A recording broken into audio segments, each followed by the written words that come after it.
there, anime, manga, but you know how it is, and today we're doing Konosuba once more, and today is Volume 6, Konosuba and the Princess of the Six Flowers, and that's Iris on the cover, hugging Cosmo, who she sees as a big brother figure, Aqua drinking her worries away, and Darkness just, being worried, she doesn't want to die. So this book is good. But why is it good?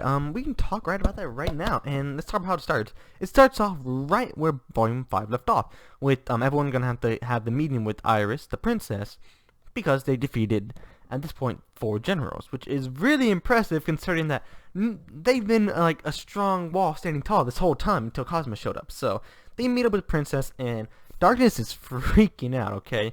Because she doesn't want everyone to mess up, because she knows that if they just say one bad word or something in front of the princess, they're dead. Even Darkness, who's a noblewoman, she's dead. And it's pretty funny how, like, Megami's like, don't worry, I got the best trick. I got the best introduction, only worthy of the Crimson Demons. Aqua's over here like, can we find, like, a beginner's bane? I want to do a big trick where I pull one out of my pocket. And Cosmo's actually being pretty adult here, and he's like, yeah, I'm gonna try to be pretty calm because I don't want to die. Again. And basically he goes off without a hitch, and they start talking, and basically Iris asks for a bunch of stories from Cosmo about his days as an adventurer, and it's actually pretty cool, because you can see how, like, sheltered Iris is, and, like, it's cute. And at one point, Cosmo starts talking about, like, oh yeah, I beat Mitsurugi, I did all this, and she's like, oh cool, what's your card? He's like, well, I don't want to show my card. And they're like, why not? And then Megami butts in, and Megami's like, because he is an adventurer, and he must be embarrassed about it.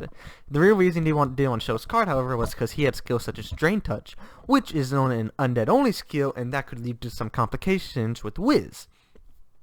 But then because once they say he's adventurer, all his feats come into doubt, and it's a really good moment of Darkness right here. Because Iris straight up says, I will never apologize for calling that man a liar, because he's not a liar, and Darkness says, get out. She smacks Iris, okay, and Iris being a princess, she's shocked, and then Iris's bodyguard, Claire, she gets a sword and tries to cut off Darkness's unarmored arm, and barely scratches it, okay, and, like, that shows how tough Darkness is. Like, Darkness is insanely tough, dude. And, like, it's crazy. And so basically, we find out, they all say sorry, Cosmo used steel on one of the bodyguards, steals panties, because that's how Cosmo goes with women. And that's it, okay? But by the end of it, Iris wants to take Cosmo for 2 reasons. One, to hear more stories about his adventuring, because they're so unique compared to other adventurers, and for payback for La Latina slapping her, because that was kind of rude. And so they go. Darkness, Cosmo shows up at the capital, and he's basically with Iris, okay? And he's hanging out with Iris, and Iris like, you remind me of my big brother. He's like, say that again. She's like, big brother? And he's like, okay, say it again. He's like, you kind of feel like an elder brother to me. He's like, yes! Because basically at the start of the story, Cosmo's like, I really want a little sister archetype. Because, like, I'm a jailbait, I got the lewd one, I got the useless one, where's my little sister? And Megami's like, perhaps you want me to be the archetype? And Cosmo's like, no, you're my jailbait, okay? I can't get these two things mixed up. It's like, what the? But basically, Cosmo's at the castle, and he's playing with Iris, telling her all these stories, especially lewd ones, such as him and Darkness in the bath, which Iris's bodyguards do not approve of. And eventually, Cosmo stays in there because he feels sorry for Iris and how sheltered she is, and how she doesn't really have a real friend to be with just all alone in the castle. I think that's kind of nice. Cosmo's just sitting there, trying to be a good friend for her, I guess, of some sort. Although it does become bad in Volume 11, but we will get to that in a couple volumes later. And so at one point, Darkness shows up, she's like, hey, come back to the castle, okay? Everyone's worried about you. You know how many restless nights Megami has had, worried sick about you? Megami's like, boo, boo, boo, I have not done any of that sort. But Cosmo's like, okay, I'll come back. I guess we'll have one last feast with Iris. Iris is really sad about it. And then I'll go home back to my mansion, Axel. He's like, okay, cool. At the thing, Cosmo overhears that there's a thief that's been stealing from nobles. And because he still wants to stay in the castle and be with Iris so she doesn't feel lonely, he's like, I will catch the thief. And they're like, okay, and so who do they go to? Lord Albert, the guy from Volume 3. Volume 3, who kind of, really tried to kill Cosmo for no reason. I mean, I guess Cosmo did blow up his house, but it was a D-bag move. And so, at this point in the book, by the way, it has been extremely slow, and I do not like this part, okay? First 2 chapters have just been Cosmo and Iris hanging out, or Cosmo going to the castle in the party. And I've not liked it at all. It's been slow, it's been pretty uneventful. uneventful. But when they go to Lord Albert's mansion, here's where things start picking up, and I start enjoying things a lot more of the book. So basically, we have a lot of funny moments, such as Cosma and Lord Albert looking through like a two-way mirror to see all the maids bathing in the washroom, and then Megami showing up like, what? No, no, just break that mirror. Cosma and Megami going on a date, which Cosma correctly summarized that by date Megami meant explosion routine, which like it's fun because like it's just their own little routine, and you'll see this in volume 14 how that's what they like doing. They just like hanging out with each other, and like at that point the relationship's more developed than it is now, but that is something for another day. Eventually the thief shows up at Lord Albert's mansion, and guess who it is? It's Chris. So Chris shows up, and because Chris is a thief, she cannot see in the dark. Cosmo catches her, and he accidentally gropes her because her chest is so flat. Which, like, bro, that's sexual assault. And basically, they're talking, and Chris starts talking about how she wants to steal sacred treasure from Lord Albert and try to steal it away because Aqua sends all these people down there, and they lose all the sacred treasures. So she wants to get it. And Cosmo's like, okay, that's fair enough. Because I know you, I don't want to turn you in because you're definitely going to die. And spoiler alert, skip 10 seconds. He doesn't know this yet, but she's Eris. So she goes, she puts bind on him, and then Aqua, Megami, and Darkness all show up. And the second they show up, Cosmo's like, hey, can y'all untop me? And Aqua's like, yeah, but while you're tied up, can I just apologize for everything I've done? You know, like littering in your room, spilling a lot of stuff, just breaking a lot of stuff. He's like, when I get out of this rope. And they start messing with him, and eventually he gets caught up. And here's another part that I don't like about it, is how everyone starts treating Cosmo like he's trash. How they're saying, like, really, you made all this big talk in front of nobles just to get doing by buying skill? And this is probably one of my least favorite parts of the Konosuba series, how people just treat Cosmo as if he's the lowest form of life ever. I don't like that part that much. I don't know, it's mean-spirited, really, and just leaves a bad taste in my mouth, so I don't like it that much for that reason. But I guess in the story it makes sense, so I can't gripe on it too much. But then the Demon King's army attacks. So what happens then? Basically, Cosmo dies, Megami blows up a lot of them, Aqua kills all the undead, and Darkness is his champ and takes all the bullets, basically. And it's actually really good, but once again, it becomes very mean-spirited. And everyone just dogs on Cosmo. Except Iris. I was like, big brother, even though you didn't do anything, I'm so proud of you. And that twists the knife more for him. So he's like, I don't deserve to be here, I have to go. And so he's chilling in his house in one of his inns, about to go back to Axel, when then Chris shows up and he's like, hey, let's go steal something because, I don't know. And he agrees because he's like, screw those capital guys kicking me out, man. Let's go do it, okay? Let's go mess some stuff up. And at this point, he puts on the Vanir mask, and he got the Vanir mask earlier in the novel, and Vanir says, during a full moon, if you put this mask on, you feel much more energized, much more adventurous, and you will feel so much strong, like you can do anything. And so he puts it on, and he starts just destroying all the knights and adventurers in the castle, basically.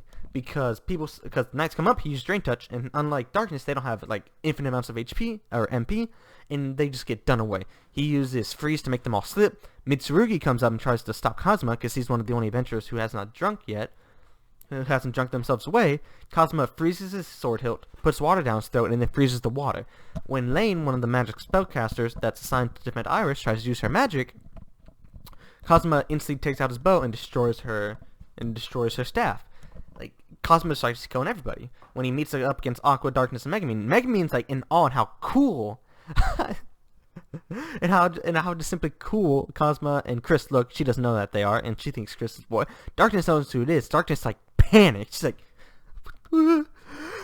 and then Aqua's like, get him. Darkness starts like, oh, watch out for my famous sweet arm, and they just like punch Darkness away, basically, because Darkness does. And then they get to Iris, because Iris has sacred treasure. Now, the whole reason, once again, that Cosmo did this, because earlier in the book, I kind of skipped over it, Cosmo and Iris swapped bodies. And Cosmo's like, okay, well, why do we need to get the treasure? It's not that big of a deal. Chris explains, well, that treasure is not a big of a deal if no one dies. Say someone old and someone young got the treasure.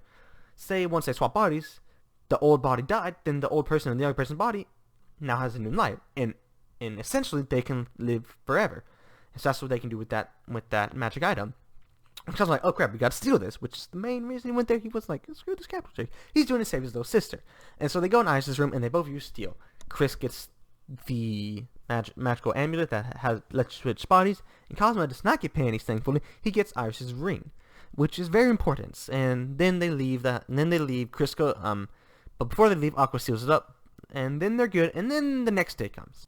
The next day comes, and basically everyone's like, okay, sorry. I gotta say, that guy with the mask, he was really cool. Like, he was a real champ. Like, everyone's talking up Cosmo. He's like, oh, I want to review myself so bad.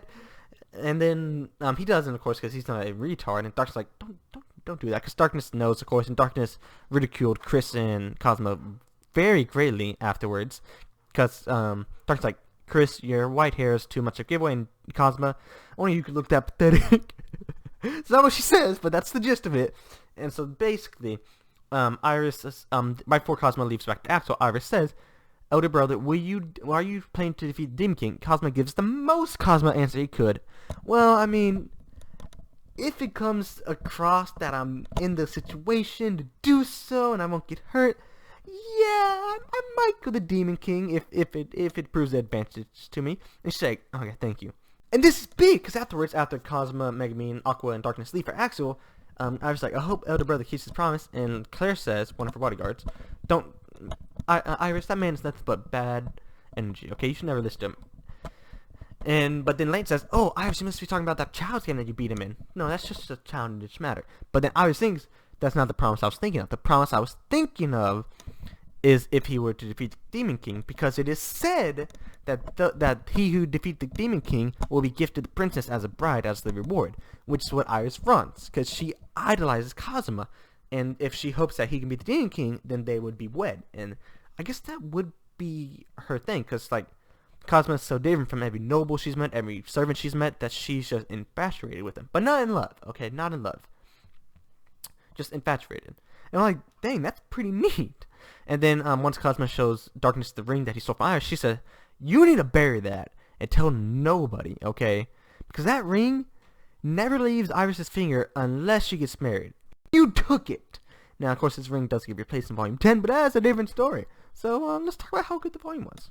I like this volume a lot. It's not as good as books 3, 4, or 5, but it is better than 1 and 2. I feel like the first 2 chapters were really, really slow and uneventful and not that funny overall.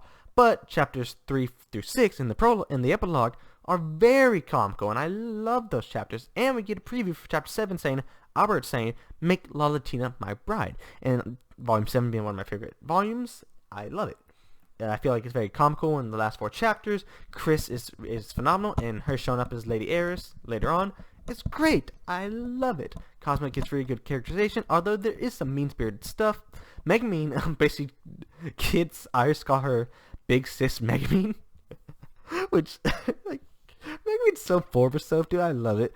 And eventually, Iris starts calling Megami Big Boss, which is like, dude, she's the princess. Hop off, Megami. But it's funny. It's really sweet sometimes. It can be really funny, and it's not too lewd. Also, Cosmo and Iris' body try to get him back with Darkness. Not okay. But overall, I thought it was very good. I thought it was very funny. I thought it was a very sweet volume. Although really, really slow in the first 2 chapters, it picked up and made up for itself. Overall, an 8 out of 10. Anyway, if y'all read this book, tell me what y'all think about it down below. Don't forget to like, comment, subscribe, and let's end the video on a Darkness note. Because I think we all love Darkness. Yeah. That's in the book, bro. That's in the freaking book. Peace.